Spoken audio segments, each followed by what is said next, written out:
This podcast is a frank discussion on sexual assault. If you are in the USA, for free and confidential help, call 1-800-865-HOPE. In Australia, for confidential counseling and support in cases of sexual assault or abuse, please call 1-800-RESPECT.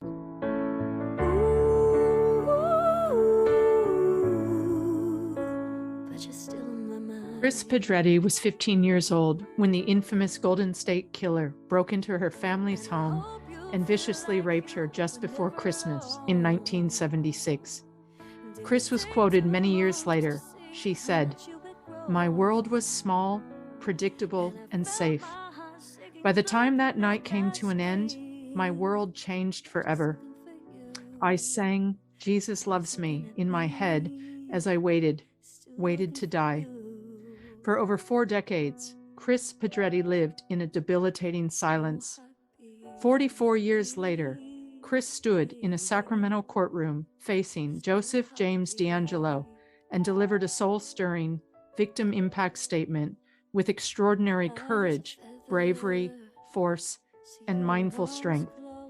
Today, we meet Kris Pedretti.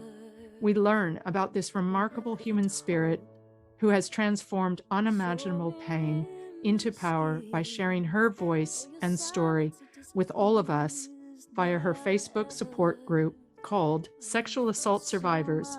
It's time to tell your story. Kris, it is my honor and privilege to call you my friend and to welcome you to Open Stance. Morning, Kris. Good morning. How are you? I'm good. How are you? I'm really well, thanks. Just here in Sydney, Australia, and really looking forward to today. Thanks for being here. Oh, absolutely. Thank you for inviting me. I'm quite excited. All right, let's tell our listeners, where are you tuning in from? Where does this podcast find you today? I am in Sacramento, California, United States.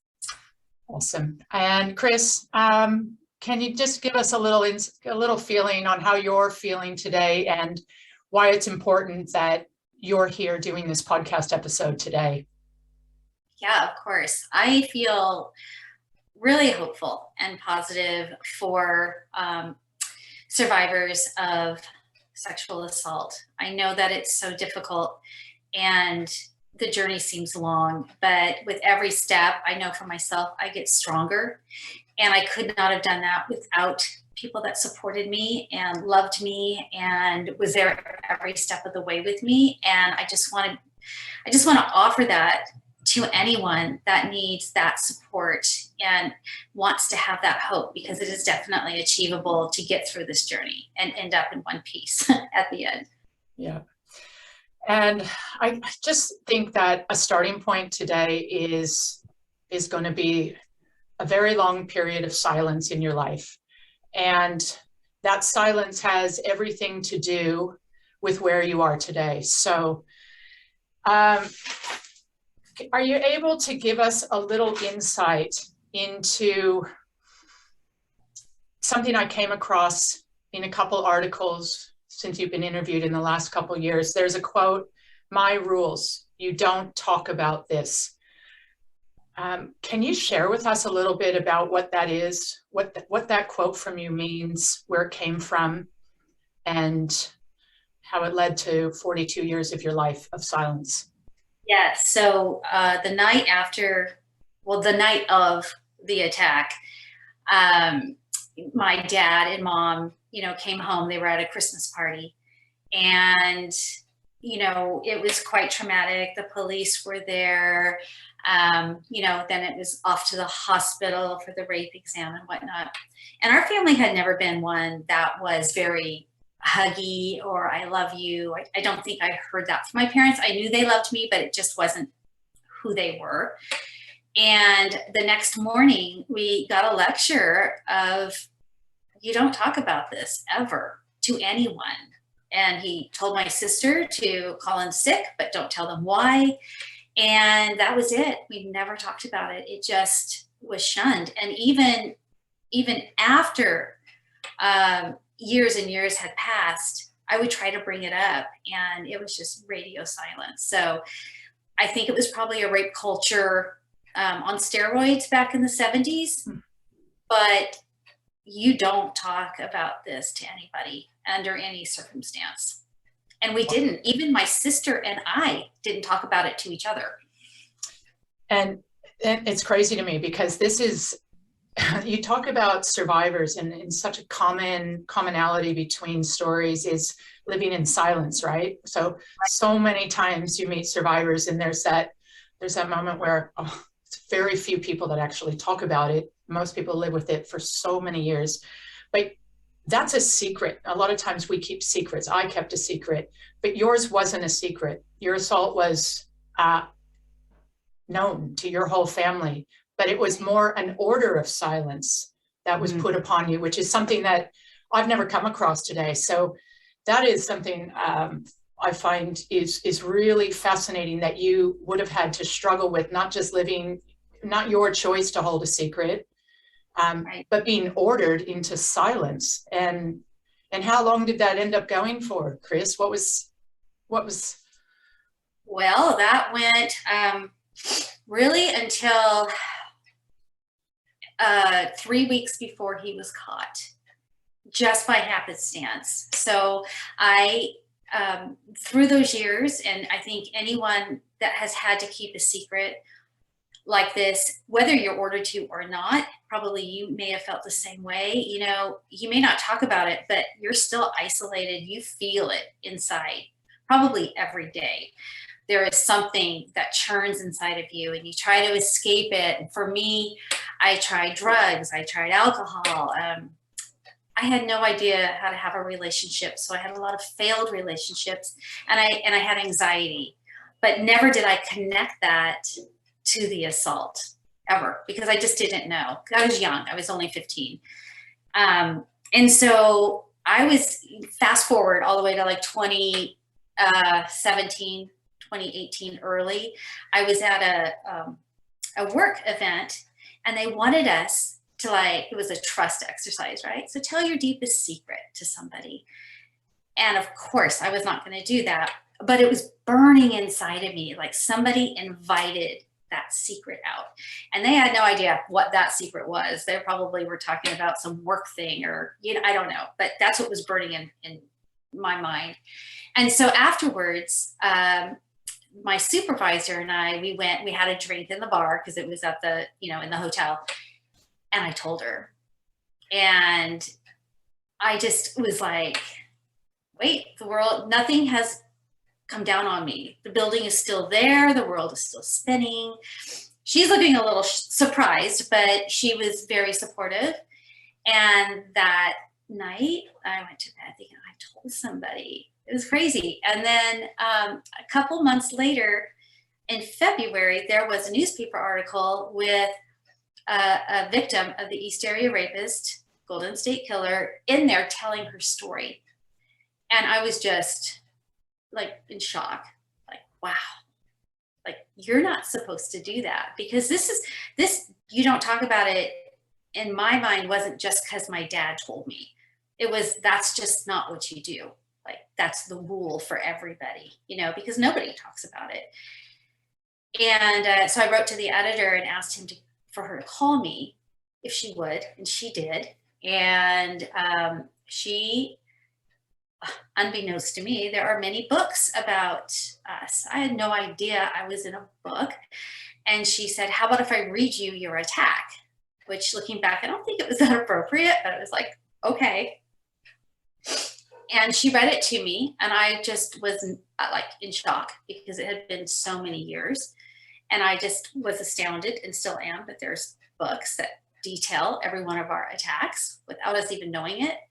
And anyway, so long story short, she had referred me to another girl that was more my age. She was 13 when she was assaulted, and I was 15.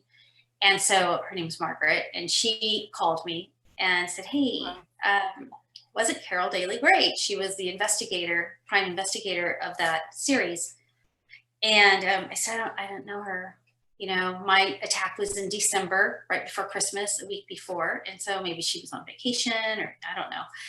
And the next day, Carol Margaret reached out to Carol, and then Carol came to my home, and she brought me my police report, and I called my sister, and my husband came home from work, and we read the report together, and it makes me a little teary because it was so emotional, but it was so liberating, you know? And then the next week, I believe, I told my daughter, and then I told my son, and then 3 weeks later, he was caught. It's like, I don't know, karma, because I don't know what would have happened. I know if I had heard that, like this monster got raised from the dead, and I had no preparation, you know, at least I had my police report, I had a support system, and it didn't have to turn out that way, but it did. So, yeah. Kris, so after 42 years of literally holding that silence, what did it feel like for others listening right now?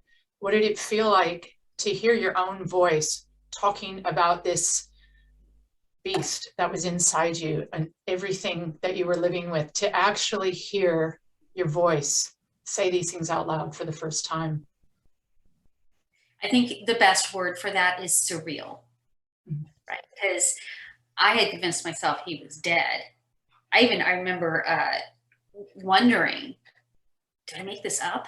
And I know listeners can understand that, because we bury it so deep that at times we feel like we're crazy. Like this didn't happen, because we disassociate so much, right? It gets compartmentalized. So I think surreal would be the best feeling, like kind of like, this isn't real. Like someone's talking, but it isn't me, right? I'm hearing the voice, but I'm not connecting it to me. Does that make sense? Yeah. Yeah. It's otherworldly sometimes. So what was it like with, okay, so you said you were having, your husband, your daughter, who else was there that was around at the time? What was their response to all this? Well, my husband already knew, but all I'd ever told him was that I got raped by the East Area rapist. It never even occurred to me to go into detail, and he never asked. So it was kind of like a disclosure, you know, like, you should know this about me, but then I would just move on. And so I think that my sister and my husband were together with me when Carol Daly came. And for my sister, it was, I don't even know the word for her, because she had all of these misconceptions and ideas in her head that she didn't have anyone to ask. And so all of a sudden now she could talk. So it was really, I think, a very liberating moment for she and I, probably more than me and my husband, because this ended the 42 years of silence. And she was living in the silence as well. She was basically ordered into a different type of silence as a witness, really. Absolutely. So, and then with my husband now, I think he was able to understand more of me, like why I don't want him whispering in my ear, you know, and why I really don't like to stay home alone, or don't walk up behind me and surprise, don't do that, because that's not good for me. But he never could understand that, and it never occurred to me to explain why. So I think that day brought a lot of clarity to who I was, and I do think this is very important. You know, when people silence themselves, they deny the people they love, or they deny the people that love them the opportunity to know them, because it's hidden. And so I think it opened up a new relationship, a new depth to our relationship, because now he knew all of me. Yeah, so that goes into relationships, really. So we're talking in the course of 42 years, where is Kris Pedretti? Like, if you Google your name now, there's obviously a wealth of crime story that comes up, right? It's overwhelming, but we don't know who you are. But when I'm thinking about who you are in 42 years and a few of the conversations we've had, I know you were 15, you were a piano player, you were a church-going, loving high school kid, went to college, you had a job, did everything that we do, you got married, you have children. Like, there is this huge portion of your life that you've had. So having that secret, it started as silence because everybody around you knew. You lost all your friends, your parents and your sister knew. But then when you move into the rest of your life, Kris, that becomes a secret. So you've actually got a double-edged sword going. It starts as huge silence, and then for all these years, you've lived a life like we all have, with a massive secret. So how does that affect those relationships then when you go to high school or the last years of high school, college, you meet people, romantic relationships, your children? How does that work? It doesn't work. The friends are superficial. You just don't want anyone to get to know you that well. I did go to college and I became successful. I had a career, but I never stayed in the same position more than 3 years. There's just a point. And for anyone out there that has PTSD, you might be able to identify with this, but it's a funny story, but it's not funny. I was at one of my jobs and we were on a conference call, and my dad had just died, and my stress level was super high. The anxiety was there. And this is how a person on PTSD thinks. So I said, hold on. I put them on hold. I got my purse and my jacket and I walked out, and I never came back. And that is how I solved my problems. Not very well. And I know that sounds really strange, but I think there's people that can identify with that. I used to laugh with relationships. Well, he wore the wrong color socks today, so he's gone.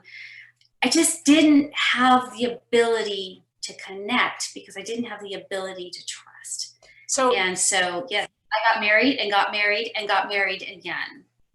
Happily. 3 times. I'm not happy. Third time is the charm. So I was wondering.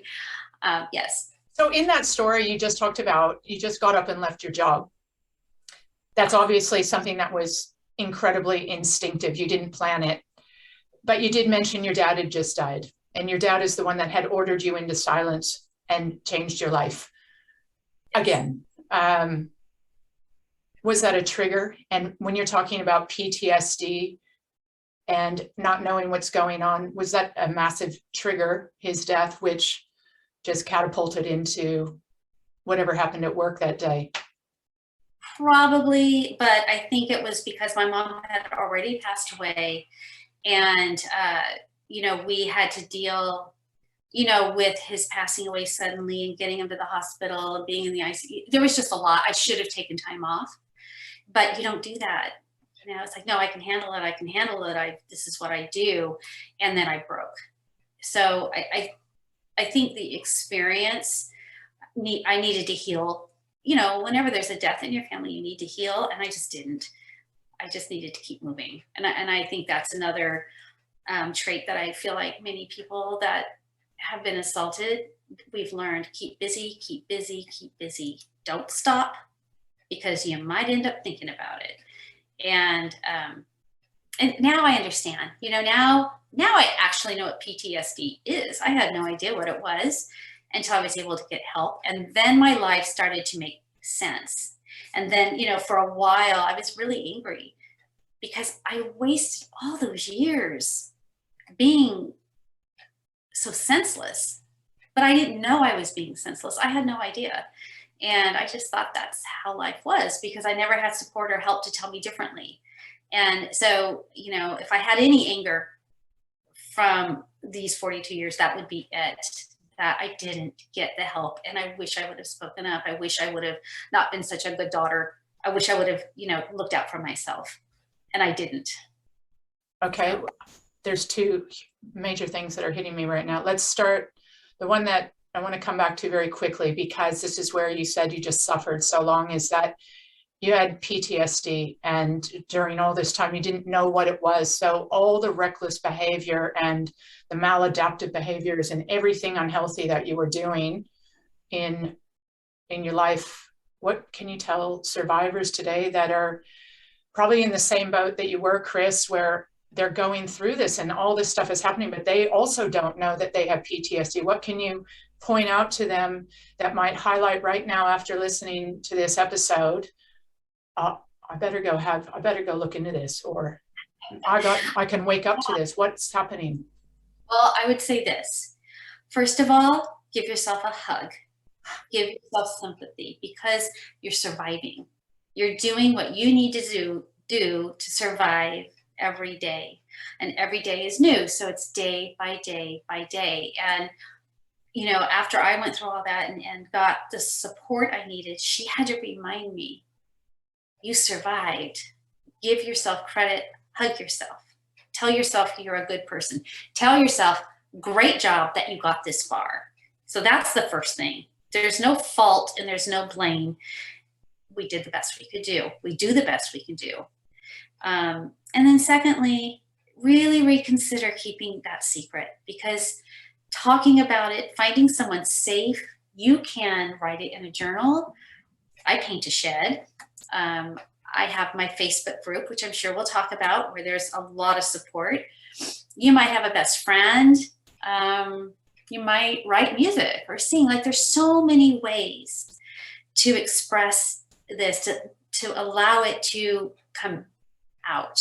Because the more you keep it in, and this is no joke, the longer you keep it in, that self-shame will grow and grow and grow. And then what comes from that is blaming yourself, and it will overcome you. It'll possess you. And the day that you're able to release it in whichever manner that you're comfortable, you're going to feel relief. You might get a little panicky, like, oh my God, what did I just do? But you're going to feel the relief. And if you think about, before you do it, you know, don't jump on the first podcast, think about where it's safe for you. Let them know that you have something you need to tell them and that you need their support. And then share as much as you want. And if you sharing said, I was raped, that's enough, then that's enough. It's your story. It's your message. So you're not obligated to go into every detail. You're not obligated to go into any detail. What you do want to be obligated to yourself is to find the next step so that you can love yourself again. I think that is a really nice way to lead into the next thing. So you've got this enormous silence that you've come out of. And again, let's talk about the power of connection. So something that happens so commonly with sexual assault survivors, rape victims, is you disconnect. You literally are so alone and living in this crazy world of loneliness that's not talked about.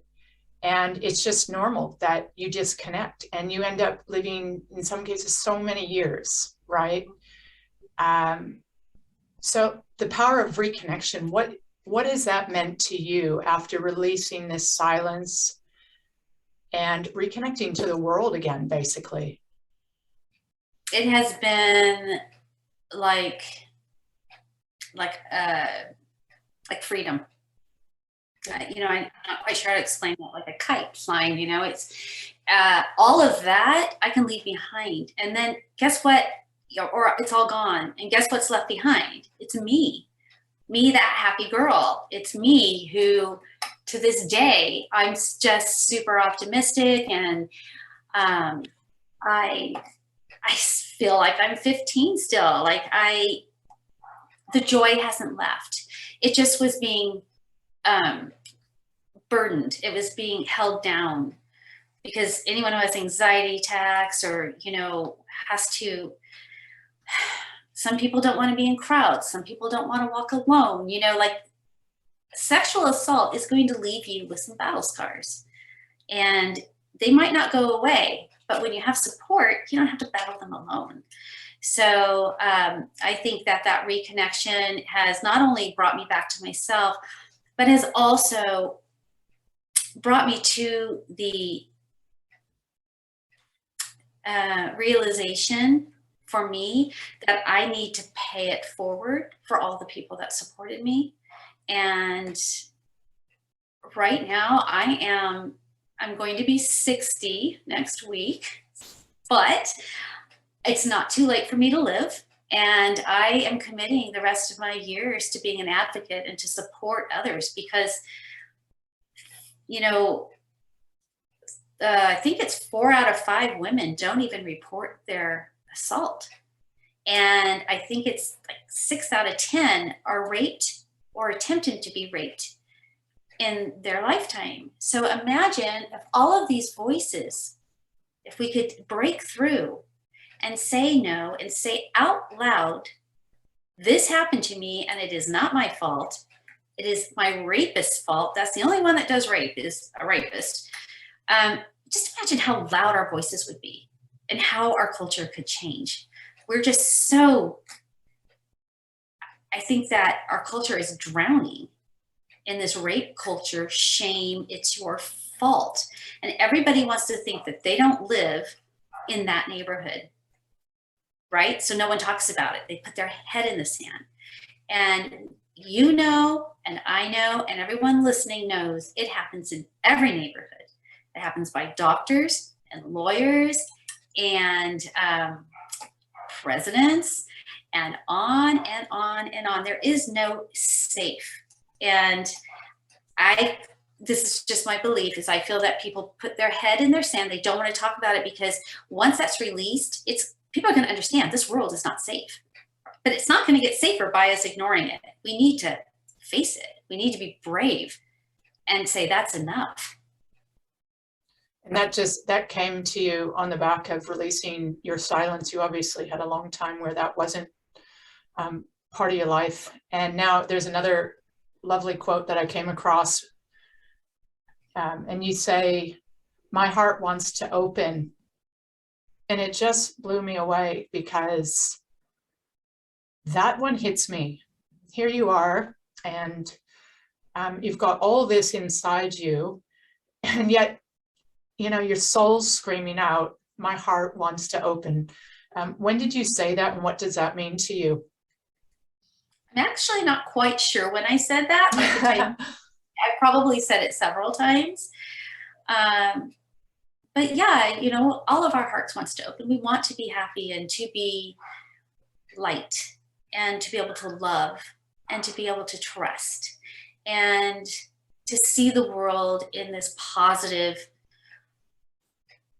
mindset that is absolutely possible to live. And when you have trauma, tragedy, sexual assault, whether you're a child, whether it's through date rape, whether it's through stranger rape, there's like 30 different classifications of rape, by the way. Don't know if you know that. It's insane. We spend more time on classifying what the rape is rather than dealing with it. But anyways, but that burden just won't let your heart do it. You know, that secret, that weight, you may want to, you know who you are, but you can't do it. You just can't open your heart. It's too scary. It's so that's risk. Did that, I do know that you have mentioned you've had amazing trauma therapy. Can you just share a little bit about when did that start? How did you know you needed trauma therapy? How did you find it? Do you know what kind it was? Was it successful? To share with people. So again, we talk about when it's time, and you know, only a survivor knows when it's time for them to tell their own story, if and when, in a safe environment. How did therapy play a role as part of your healing journey? Well, it wasn't something, I was always afraid of therapy. In fact, one of the regrets I have is when my daughter was young, she wanted us to go to therapy together and I refused. Why did she want you to go to therapy? Just wanted our relationship to get better, I think, or she wanted me to understand her better. She was going through some trouble and I was like, absolutely not. I will not go there. And again, I didn't realize what I was saying was so hurtful. And I've had to apologize to her over and over, like, I'll go now, you know, a long time later. But so the day he was caught, I was in a hotel room, a business meeting, And it was 6 o'clock in the morning, and I got a call saying that he had been caught. A serial rapist has been caught. And that for a normal human, they think, oh, that'd be great, you're celebrating. No, no, no. You know, for someone that you thought was dead, and I never had to deal with it, here he is. And I was far away, I was with no support. And I think I actually felt every single emotion a person can feel. I was scared, I was happy, I was mad, I was terrified. I was all over the place, and I went into shock, and I couldn't stop shaking, and it was awful. And my boss got me on a plane, cried the whole way home. My husband picked me up at the airport, and my husband did offer to come pick me up because he could hear what a mess I was. But I just, again, no, I don't need help. Clearly I needed help. And it didn't get better. You know, it just, all the nightmares came back. And it was like I was 15 again, like that little trap door that I so successfully shut blew off its hinges. And a couple times I ran out in the street when I heard somebody in the house. I thought it was him. I bought an alarm system, but I was too afraid to turn it on. I'm still too afraid to turn it on. I got it disconnected because if it went off, then that means someone's there to rape me. I ended up getting a dog, best decision ever. But I knew at that point I was out of, this was way too big for me. And here I am, 54 or something, 56, I think. And I am right back there that night. I had dreams about the fingerprint dust all over my walls. It was just awful. And through California, they have a thing called the Victims Compensation Fund, and you are eligible for therapy on the state's dime, you know, if this is something that happened to you. And I just knew I had to do it. And I got really, really lucky. I found a magazine, Psychology Today, and found the first person, and her name's Mary. And I left her a message and said, could you just call me back? And so she called me and she says, what do you want to talk about? I don't know you. Oh, God. And loaded question. yeah. I said, no, I don't want to talk about anything. I just want to hear your voice. That was something important to me. I needed to hear a voice that I would feel comfortable talking to. So I told her and I said, I would like to talk with you. And then I think we met the next week, and we met weekly for almost 2 years. And she's a trauma therapist. And trauma therapists they have more tools in their tool belt, I think, than regular talk therapy.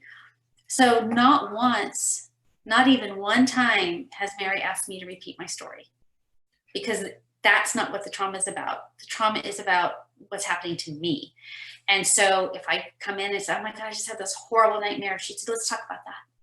And we never had to talk about, I didn't have to go through every single detail with her, which was really important for about the first year and a half, because that's re-traumatizing. All I'm doing is retelling a scary story. And instead, she does EMDR, and she does brain spotting, and she has a lot she can do. And basically, I'm going to let her at some point tell you all about it. But what it does, desensitizes. EMDR is in the top of the news these days, and I think it's really important for you to mention that again, because it is a therapy that, first of all, what does it stand for? Eye movement desensitization. Anyway, it's. I don't know. It is. I actually had brain spotting. Yes. Yeah, brain spotting is a variation of that. They're the same but different. But the important thing about it, and I haven't had it, is that unlike a lot of the therapies in the past, which is so dangerous, is that they go straight into retelling the story and re-victimizing the survivor, and to the point where you have one session and you never go back because it was so scary. And EMDR and therapy treatments like the one that you've had are short term. They don't require you to retell your story. It's a completely different focus, which I would imagine is why it has been so successful. And I didn't realize that you had that kind. So that's really eye-opening to know. The difference, I can say that one of the benefits is because I'm going to talk about something that's bothering me right now, not something that happened 42 years ago. So the fact that I'm having these nightmares probably means I'm working through something in my head related to the rape, but I don't have to talk about the rape. So we talk about the symptom, and I'll give you an example because it's insane. And then the symptom gets desensitized. And so that part of your brain that brings it up doesn't happen anymore. And, you might have to go through quite a few of those, and it's crazy. So, and then brain spotting, kind of think of them as the same, because I can't tell you what the difference is, but I know brain spotting is more specific and EMDR is more general. That I know. But for me, she has like a wand, and you follow it with your eyes, like that. And her job is to watch your eyes. And my job is to pay attention to what's happening in my body. And so the first time that it happened, I believe it was a nightmare, and the wand, it's like a red ball, would be over here, and then when it got here, I'll never forget that spot, I gagged, like, and she said, "You okay?" And I said, "Yeah." And she went again, and then went back to us, gagged again, back here. So we found the spot. Wow. That spot brain spotting me physically feel sick. So something was there. And then what I did is I just stared at this wand and dealt with it, like kept thinking about that feeling and what was that going on. And her job is to take care of you. So she's watching, she knows, okay, good, we've had enough, or, or she would say, "How you feeling?" And then there's tapping too. I'm sure you've heard of tapping. No, I haven't actually. Okay. Well, we'll maybe in another. Okay. But it's amazing for everyone. It's another form of therapy. Is that right? Yes. So it's left and right, you're tapping, and somehow never heard of it. You're right. And then the effects could stay with you. They did for me a couple days. And then, you go back for your next one. So I still do it. Last time I saw her, we did a session of brain spotting. So I think most people do EMDR. So I would say just think of them as the same, because It's kind of the same wand. It's the same thing. It's just different. I don't know how. But, and so with each trigger that gets desensitized, the more stable you are, right? And then those little things, like, you hear a car backfire, you no longer feel like ducking underneath the table kind of thing, because you're able to work through it, because we all have triggers. It could be a song, it could be a smell, it could be, the air conditioning turning on, it could be anything. And those are normal. Those are absolutely normal when you've been traumatized and it's bringing back, but it can be dealt with. That's amazing. And so I guess a strong message here too is you started out by saying you weren't a believer in therapy. And that's probably a classic case for so many people, especially when you're dealing with something so atrociously painful, right? So here's a real life story with you, and listening to you now is so uplifting in the respect that you can heal, and there are treatments out there that are so fine-tuned for these type of traumas that they're worth exploring when you feel the time is right, and in this safe environment. All of those things matter so much to the overall success of this. So here you are, and you've had a couple of years of therapy now. Let's see what that's done for you now, Kris. You've come through your victim impact statement. You faced this killer, and now you've moved through therapy and you have reconnected to your life and you have your voice and you're here and you are taking action. What's this led to today and this connection back to the world? How are you? How are you? You're an advocate now for survivors. Let's talk about that and your Facebook group and all these wonderful things that you're doing today. Why don't we just start with your Facebook group and give us a little insight into what it is, what it's called, and how it came about. So the Facebook group, well, here's how it came. We'll start with how it came about. I was going through the therapy and I was really feeling like me again. And I had so much gratitude for, all the support I got. And I very much know that not all sexual assault survivors get support, even a little. So, I think I have a little survivor's guilt because, we had the DAs and we had the prosecutors, we had victim advocates. I had people just writing into me. I had 2 people write into me today from Australia, saying, hey, I just saw your story. And it's just amazing. The world isn't really angry. There are some loving people out there. And I just thought I should continue that. If I was able to heal because of the love I was given, then I need to pay it forward and to share that same love because it has changed my whole life. So I thought, COVID's here, I can't do anything in person. And so I decided to do a Facebook group.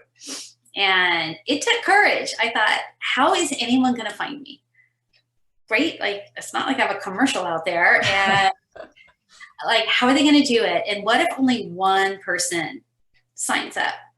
Well, I told myself, if one person signs up, that's one person that got some support they didn't have before. So just keep going, Kris. And so I did, and it grew slowly. And these women, as they came in, were so brave.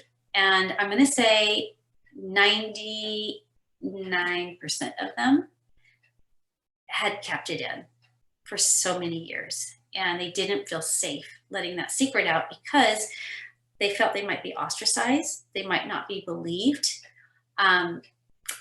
Somebody would say it's their fault. And all of those and on and on and on. Maybe it was a family member.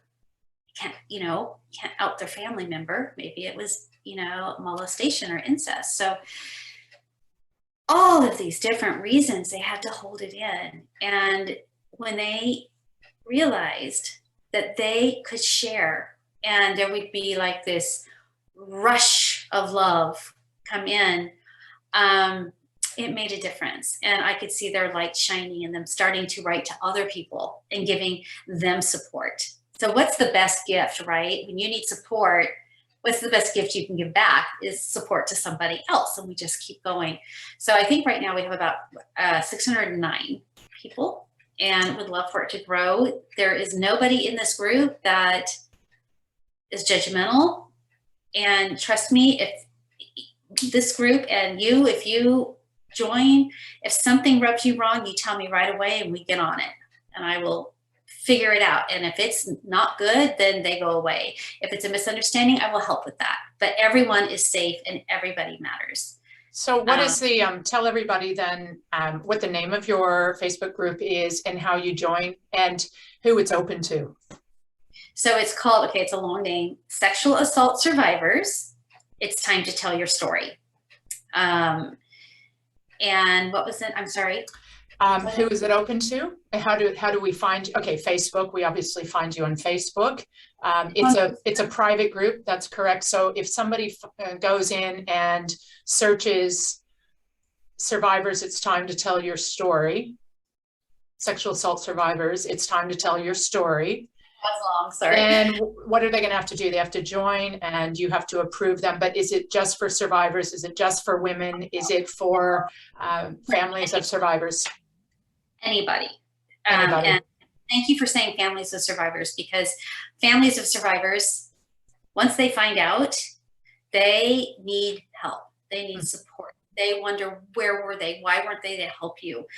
My sister to this day still apologizes to me. I had no idea that this is what you went through, and I never even said anything to you. So they need support.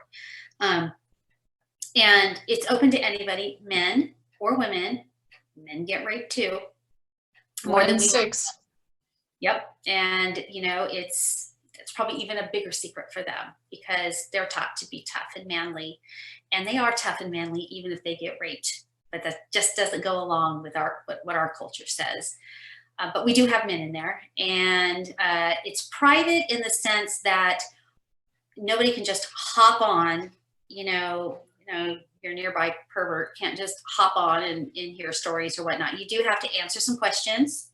I have an administrator in Australia, and I'm an administrator. So that means if anybody wants to join or there is a problem, there is somebody 24 hours a day that can handle it.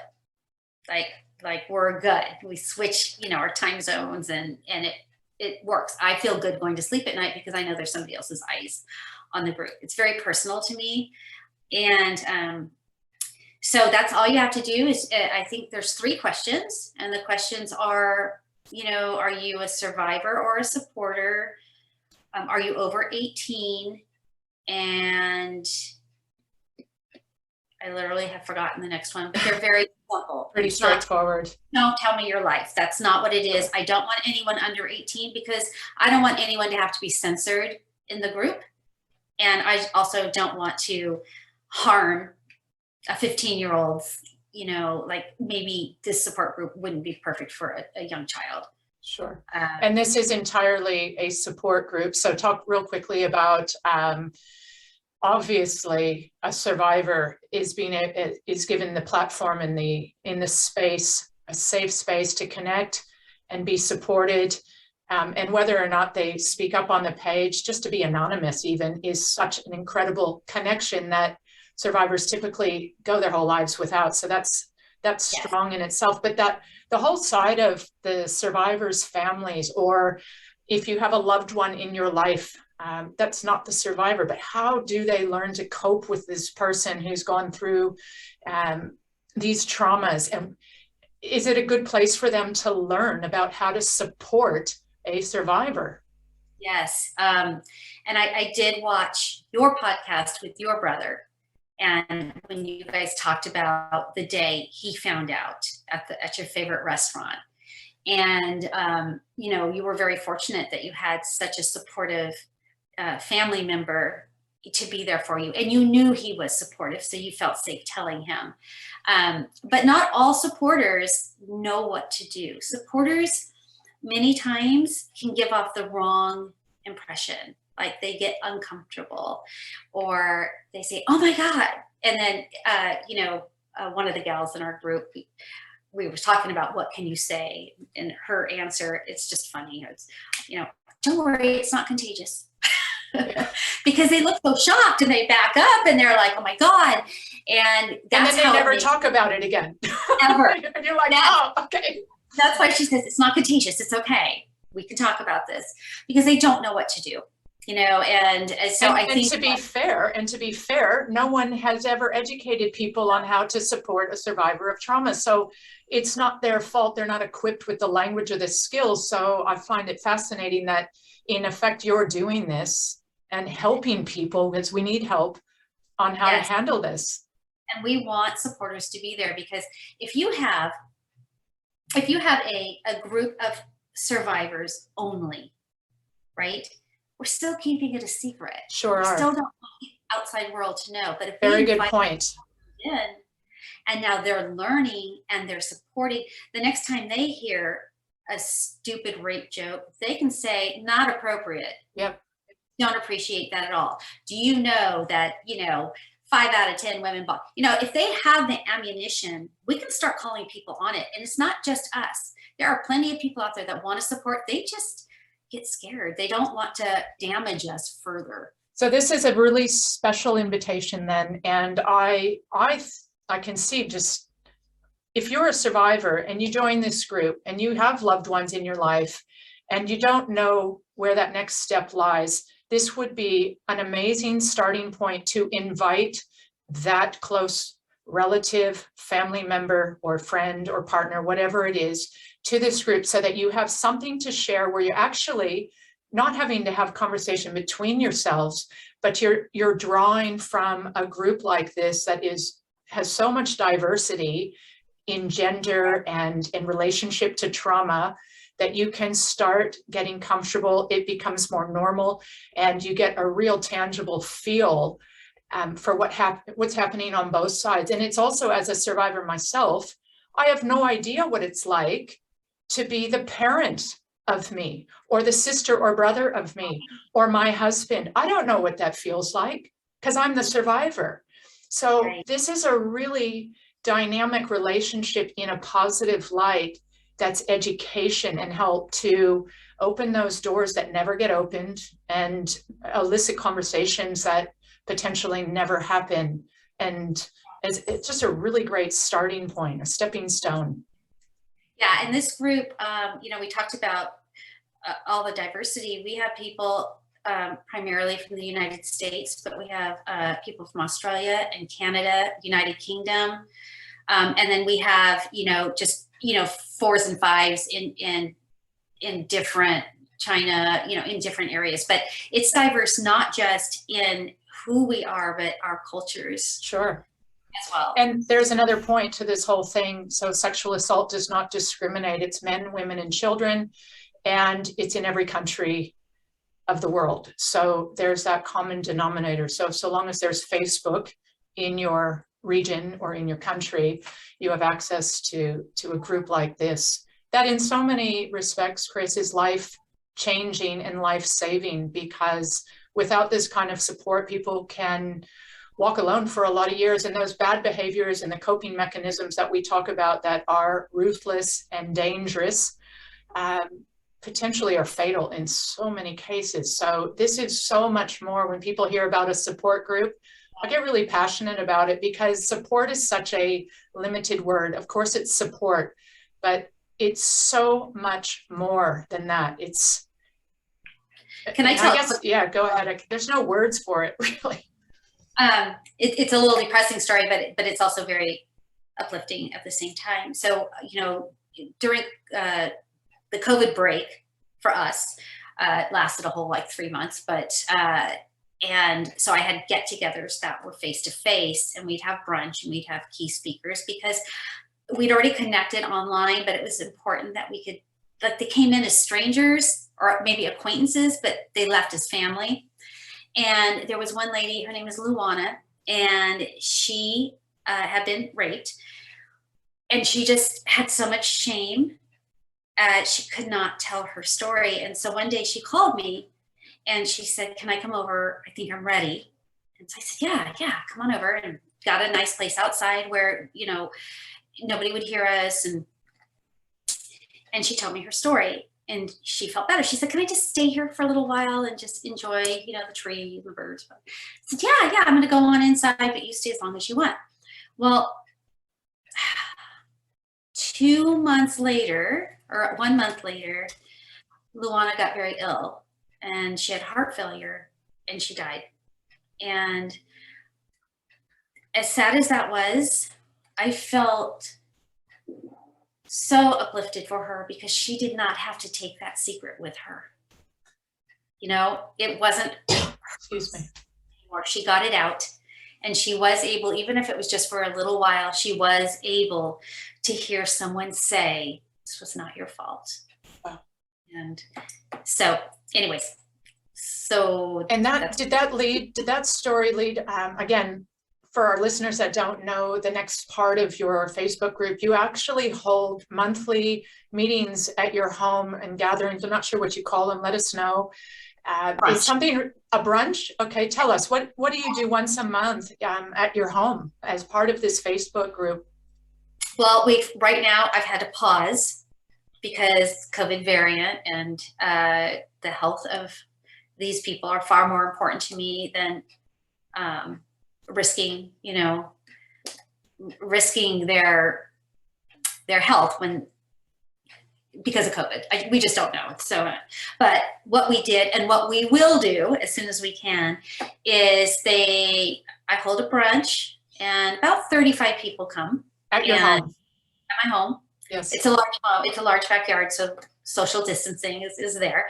And we serve brunch, and we paint on my shed, which I wish I could show you right now, but those that want to, they just put encouraging messages for other people. And I have a whole journey mural on there.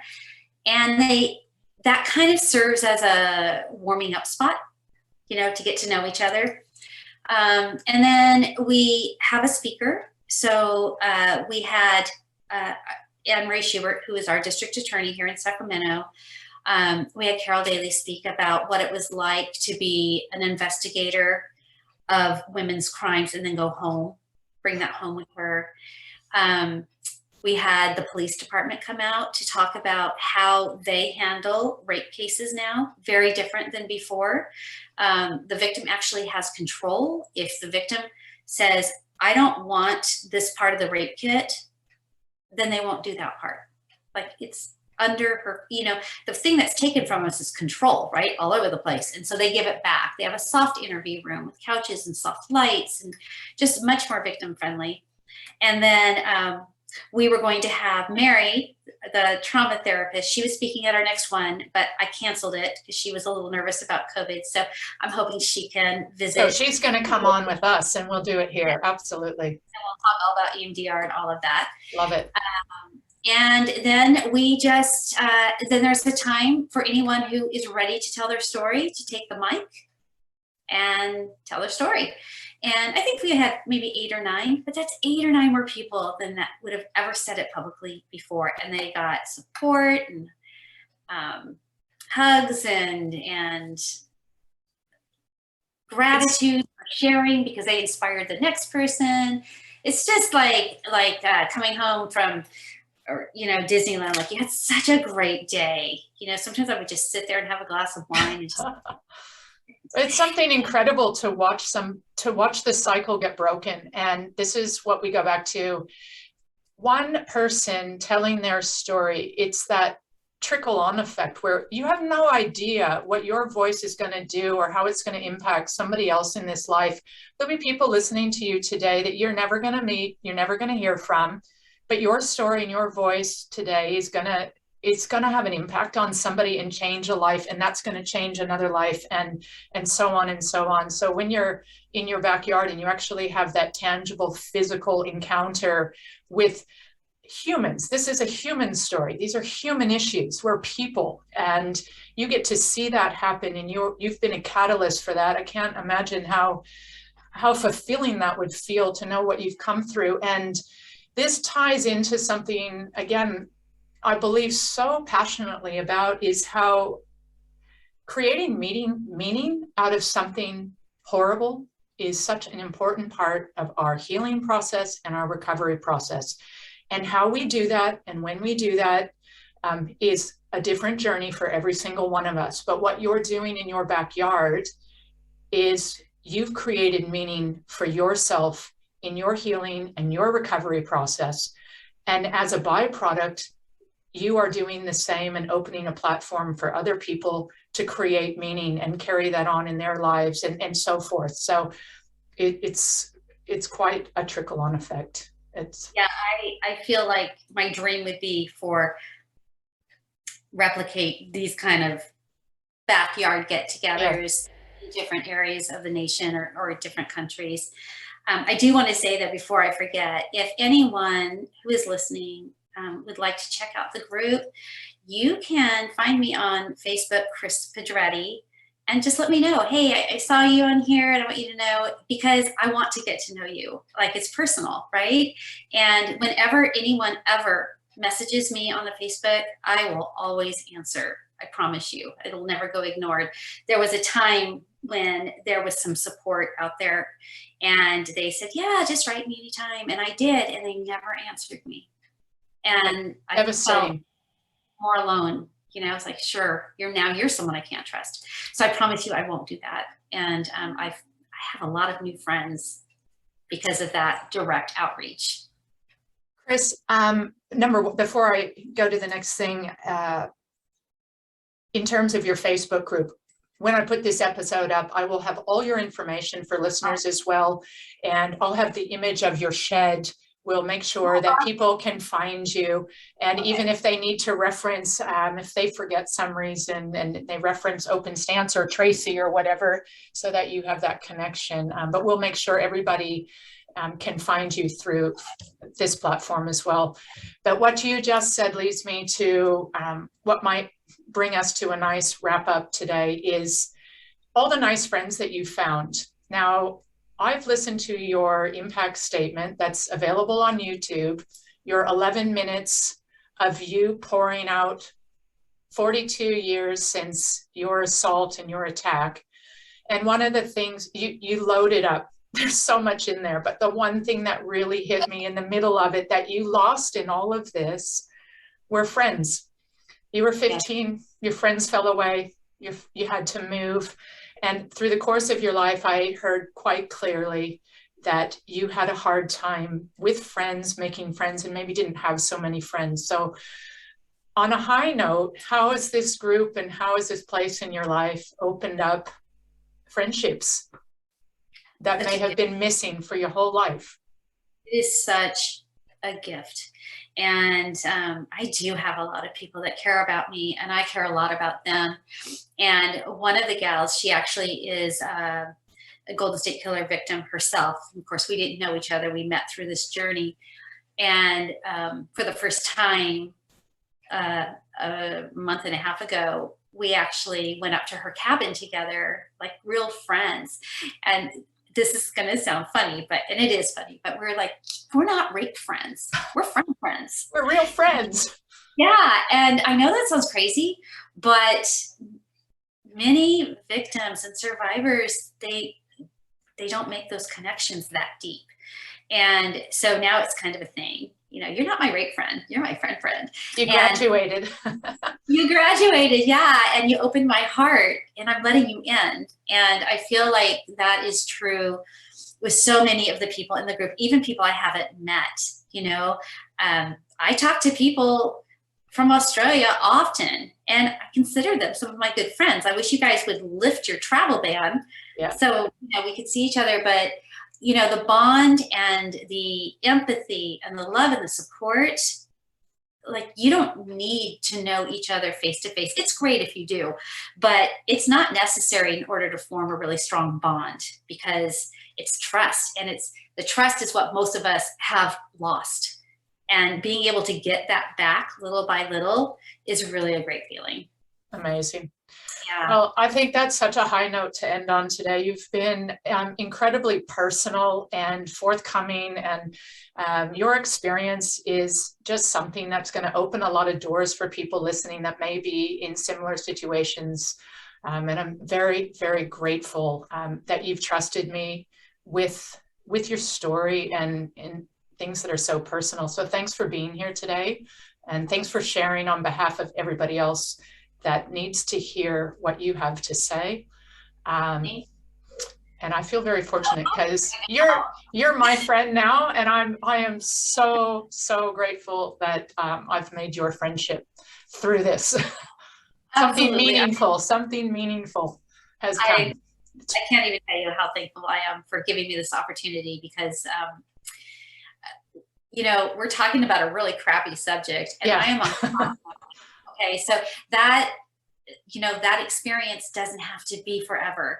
You know, you can turn crap into good. You can turn pain into purpose. You will find your way. You just have to believe that you can, and let us help you.